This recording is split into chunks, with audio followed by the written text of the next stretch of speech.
ধীরে ধীরে জুলিয়া বিলালের সম্পর্ক আরও গভীর হতে শুরু করে। তারা পরস্পরের মাঝে যৌন সম্পর্ক স্থাপন করে। জুলিয়া কোনো খারাপ মেয়ে ছিল না। সে হিপ্পি প্রজন্মের সন্তান হওয়ার কারণে বিবাহ বহির্ভূত যৌনতা তার কাছে স্বাভাবিক ব্যাপার ছিল। আর বিলালও ছিল খুবই নরম মনের মানুষ। সে ইতিমধ্যেই জুলিয়ার দুই মেয়েকে তার বিভিন্ন আচরণের দ্বারা ভীষণভাবে মুগ্ধ করে ফেলেছে।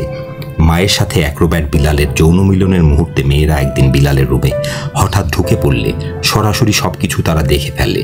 জুলিয়া ভীষণভাবে লজ্জিত হয়, কিন্তু মেয়েরা কিছুই না মনে করে ওদের বিছানার দিকে এগিয়ে যায় এবং জুলিয়া ও বিলালের মাঝখানে শুয়ে পড়ে খেলা করতে থাকে। বিলাল ও জুলিয়া তখন মেয়েদের চুমু খেয়ে জড়িয়ে ধরে মাথার চুলে হাত বুলিয়ে আদর করতে থাকে। এভাবে তাদের জীবনে বিলাল আসার পর শিশুরা একটি বিস্ময়কর জাদুকর মানুষের সাথে জুলিয়ার প্রেমের সম্পর্ক পর্যবেক্ষণ করে, যার সাথে তারা সকলে একটি অস্থায়ী জান্নাত ভাগ করে নেয়।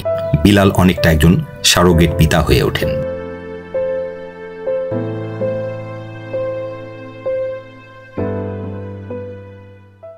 মেয়েরা কেউই জানে না যে ওদের বাবার সাথে ওদের মায়ের কখনো কোনো বৈবাহিক সম্পর্ক ছিল না।